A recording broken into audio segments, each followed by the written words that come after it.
Welcome to FF time. So இன்னைக்கு சினிமாவில் என்னென்ன அப்டேட்ஸ்லாம் வந்திருக்கு அப்படின்றத ஒவ்வொன்றா பார்க்கலாம். நடிகர் சிம்பு அவங்களுடைய நடிப்பில் வந்து கைவரிசையாக பல படங்கள் வந்து ரெடி ஆகிட்டே இருக்கு. இப்போவே வந்து 3 அப்டேட் வந்து ரசிகர்களுக்கு வந்து உற்சாகம் அடைகிற வகையில் வந்து ஒவ்வொன்றா கொடுத்துட்டு இருக்காங்க. அதுலேயும் குறிப்பாக இந்த எஸ்டிஆர் அவர்களுடைய 50வது படத்தை பற்றி சொல்லலாம். ஏன்னா இந்த படத்தில் வந்து அவர் ஒரு தயாரிப்பாளராகவும் வந்து இறங்குறாரு. ஒரு டிஃப்ரெண்ட்டான ஸ்டோரியாக இருக்குது. அந்த ஒரு போஸ்டர் வந்து நம்ம பார்க்கும்போதே தெரியுது. அது மட்டும் இல்லாமல் அந்த படத்தில் வந்து ஏஐ டெக்னாலஜிலாம் யூஸ் பண்ணுவாங்களா அப்படின்ற மாதிரியான எக்ஸ்பெக்டேஷன்லாம் அதிகமாக இருக்குது. ஸோ அந்த படத்தில் வந்து ஆட்மன் சினி ஆர்ட்ஸ் அப்படின்ற மாதிரி தயாரிப்பு நிறுவனத்தை வந்து தொடங்கி இருக்கிறேன் அப்படின்ற மாதிரி அவரே வந்து அறிவிப்பு கொடுத்திருக்காரு. இன்னொரு பக்கம் வந்து 51வது படத்தையும் வந்து அதோடைய பத்தின அறிவிப்பையும் வந்து கொடுத்திருக்காரு. என்ன அப்படின்னா, ஏற்கனவே அஸ்வந்த் மாரிமுத்து அவங்களோட இயக்கத்தில் டிராகன் படத்துக்காக வந்து ஒரு பாடல் பாடி இருந்த போதே நான் அஸ்வந்த் மாரிமுத்து அவங்களோட சேர்ந்து படம் பண்றேன் அப்படின்ற மாதிரியான ஒரு அறிவிப்பை வெளியிட்டு இருந்தாரு. இப்போ வந்து அஸ்வந்த் மாரிமுத்து அவங்களோட இணைந்து 51வது படம் வந்து பண்றேன். அந்த படத்துடைய தலைப்பு என்ன அப்படின்னா காட் ஆஃப் லவ் அப்படின்ற மாதிரி வச்சிருக்காங்க. ஸோ அந்த போஸ்டர் பார்க்கும்போதே வந்து பயங்கர வைபா இருக்கு அப்படின்ற மாதிரி சொல்லலாம். ஏற்கனவே அஸ்வந்த் மாரிமுத்து அவங்களோட ஏகத்துல நம்ம வந்து ஓமை கடவுளை அப்படின்ற படம் வந்து பார்த்திருப்போம். ஸோ அந்த படமுமே வந்து ஒரு காட் பேஸ் பண்ணி வரக்கூடிய ஒரு ஸ்டோரி மாதிரி தான் வரும். ஸோ அந்த மாதிரி தான் இந்த ஃபில்மையும் வந்து அது ஓரியன்டாக தான் வந்து எடுக்கிறாங்களா அப்படின்ற மாதிரியான ஒரு டவுட் வந்து எழுந்திருக்கு. அது மட்டும் இல்லாமல் இந்த ஒரு போஸ்டரில் வந்து இன்னும் சிறப்பாக வந்து என்ன சொல்லியிருக்காங்க அப்படின்னா, அதில் தீனா படத்துடைய அந்த ஒரு ஹேஷ்டேக்ஸ் வந்து யூஸ் பண்ணியிருக்கிறாங்க. காதல் இருக்கும் பயத்தில் தான் கடவுள் பூமிக்கு வருவதில்லை, மீறி அவன் பூமி வந்தால் அப்படின்ற மாதிரி அந்த லைன்ஸ் வந்து எழுதியிருக்கிறாங்க. இதன் மூலமாக வந்து என்ன சொல்ல வராங்க, எதுக்காக வந்து அஜித் அவங்களோட ஹேஷ்டேக்ஸ் எல்லாம் யூஸ் பண்ணியிருக்கிறாங்க அப்படின்றது நம்ம போக போக தெரிஞ்சுக்கலாம். இதுலேயும் வந்து எஸ்டிஆர் 49 அந்த படத்தை வந்து நம்ம பார்த்தோம் அப்படின்னா, அதில் வந்து அவர் ஒரு இன்ஜினியரிங் அந்த ஒரு ப்ரொஃபஸர் மாதிரி வராரு அப்படின்ற மாதிரி ஒரு போஸ்டர் வந்து ரிலீஸ் பண்ணியிருந்தாங்க. நம்ம ஏற்கனவே வந்து யங்ஸ்டராக நிறைய படங்களை சிம்பு அவர்களை பார்த்துட்டோம். அதுக்கப்புறம் நிறைய படங்கள் வந்து அவர் பண்ணாரு. மறுபடியும் அவர் வந்து ஒரு ப்ரொஃபஸரா வராரா அப்படின்ற மாதிரி ஒரு ரசிகர்களுக்கு எதிர்பார்ப்பு இருக்கு. அந்த எதிர்பார்ப்பை வந்து இந்த படத்துல வந்து அவர் பூர்த்தி செய்வாரா அப்படின்றத நம்ம பொறுத்திருந்து தான் பார்க்கலாம்.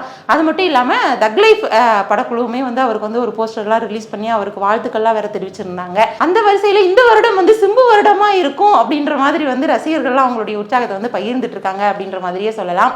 அடுத்த அப்டேட் என்ன அப்படின்னா, சுதா மங்கரா அவங்களுடைய இயக்கத்துல நடிகர் சிவகார்த்திகேயன், அதர்வா, ரவிமோகன் போன்ற பலருமே நடிச்சு ரிலீஸ் ஆக இருக்கிற படம் தான் பராசக்தி. ஸோ இந்த படத்துடைய தலைப்பே வந்து பயங்கர சர்ச்சையாக்கப்பட்டு இப்போ ஒரு வழியா வந்து பராசக்தி படத்துடைய டைட்டில் வந்து அவங்க பக்கம் சேர்ந்துருச்சு. இப்போ என்ன அப்டேட் என்ன அப்படின்னா, சிவகார்த்திகேயன் அவங்களோட உன்னி முகுந்தன் அவங்களும் வந்து நடிக்கிறாங்க அப்படின்ற மாதிரியான தகவல் வந்து வெளியாகிட்டு இருக்கு. ஏற்கனவே தமிழ்ல உன்னி முகுந்தன் அவங்க வந்து நிறைய படங்கள் பண்ணியிருக்காங்க. ரீசெண்டாக கூட மார்கோ அப்படின்ற ஒரு ஃபிலிம் வந்துச்சு. மலையாளத்தில் பெரிதளவில் வந்து பேசப்பட்டு அதிகமாக கலெக்ஷன் பண்ண படமாகவும் மார்கோ படம் இருந்துச்சு. அந்த வரிசையில் இன்னுமே வந்து உன்னி முகுந்தன் அவங்க மேல வந்து ஒரு பெரிய எதிர்பார்ப்பு இருக்கு அப்படின்ற மாதிரி சொல்லலாம். இப்ப சிவகார்த்திகேயன் அவங்களோட உன்னி முகுந்தன் அவங்க சேர்ந்து நடிச்சாங்கன்னா அந்த காம்போ எப்படி இருக்கும், இந்த படம் வந்து இன்னும் பெரிய அளவுல பேசப்படுமா அப்படின்ற மாதிரியான ஒரு எதிர்பார்ப்பு இருக்கு. ஸோ அந்த எதிர்பார்ப்பை வந்து இந்த பராசக்தி படம் வந்து பூர்த்தி செய்ய போதா அப்படின்றத நம்ம அடுத்தடுத்த அப்டேட்ல தெரிஞ்சுக்கலாம். அடுத்த அப்டேட் என்ன அப்படின்னா, நடிகர் சிவகார்த்திகேயன் அவங்க கூட வந்து நிறைய இயக்குநர்கள் வந்து இப்ப கை கோர்த்துட்டு இருக்காங்க. அதுல டான் அப்படின்ற ஒரு படம் வந்து ரிலீஸ் ஆயிருந்துச்சு. அது வந்து சிபி சக்கரவர்த்தி அவங்கள இயக்கியிருந்தாங்க. அதெல்லாம் நமக்கு தெரியும். இப்போ அடுத்ததாகவும் வந்து சிபி சக்கரவர்த்தி அவங்களோட வந்து நடிகர் சிவா வந்து படம் பண்ண போறாரு அப்படின்ற மாதிரியான தகவலும் ரிலீஸ் ஆயிருந்துச்சு. டான் படத்துடைய வெற்றி மாதிரியே இந்த படமும் வந்து ஒரு வெற்றியை கொடுக்க போகுது அப்படின்ற ஒரு எதிர்பார்ப்பு இருந்துச்சு. ஆனா இப்போ என்ன அப்டேட் கொடுத்துருக்காங்க அப்படின்னா, சிபி சக்கரவர்த்தி வந்து அந்த படத்துல இருந்து விலகிட்டாரு. அதற்கு பதிலாக வேற ஒரு டைரக்டர் வந்து இணைஞ்சிருக்கிறாங்க அப்படின்ற மாதிரி சொன்னாங்க. அந்த வேற டைரக்டர் யாரு அப்படின்னா, குட் நைட் படத்தை இயக்குன வினய் சந்திரசேகர் அவர் தான் வந்து இந்த படத்தை வந்து இயக்க போறாரு அப்படின்ற மாதிரியான தகவல் வெளியாகி இருக்கு. அதுக்கப்புறமா ஒவ்வொன்றா அபிஷியலா வந்து அனௌன்ஸ் பண்ணுவாங்கன்னு எதிர்பார்க்கப்படுது. ஒருவேளை குட் நைட் டைரக்டரோட சிவா அவங்க வந்து இணைஞ்சா அந்த காம்போ வந்து எப்படி இருக்கும் அப்படின்றத நீங்க சொல்லுங்க. இயக்குனர் தனுஷ் அவங்க கைவசம் வந்து நிறைய படங்கள் இருக்கு. இப்போ கூட இட்லி கடை படம் வந்து ஏப்ரல் 10ஆம் தேதி வந்து ரிலீஸ் பண்ண போறதா அபிஷியலாவே அனௌன்ஸ் பண்ணிட்டாங்க. அந்த வரிசையில நிலவுக்கு என்மேல் என்னடி கோபம் அப்படின்ற படமே வந்து வெயிட்டிங் லிஸ்ட்ல இருக்கு. இப்போ இந்த படத்துல இருந்து என்ன அப்டேட் அப்படின்னா, ஜிவி பிரகாஷ் அவங்களோட மியூசிக்ல நடிகர் தனுஷ் அவர்கள் வந்து பாடல் எழுதி இருக்கிறாரு. ஸோ அந்த பாடல் வந்து புல்ல அப்படின்ற மாதிரி வந்து ஆரம்பிக்கும். இந்த சாங் வந்து இன்னைக்கு ஈவினிங் வந்து ரிலீஸ் பண்ண போறாங்க அப்படின்ற மாதிரியான ஒரு அப்டேட் வந்து ரிலீஸ் பண்ணியிருக்காங்க. ஸோ தனுஷ் அவங்களுடைய வரிகள்ல இந்த புல்ல அப்படின்ற பாடல் வந்து எந்த மாதிரி வரப்போகுது அப்படின்றத நம்மளும் வெயிட் பண்ணி பார்க்கலாம். அடுத்த அப்டேட் என்ன அப்படின்னா, நம்ம லோகேஷ் அவங்களுடைய இயக்கத்துல கூலி படம் வந்து ரொம்ப பெரிய எதிர்பார்ப்பை கிளப்பி இருக்கு அப்படின்ற மாதிரியே சொல்லலாம்.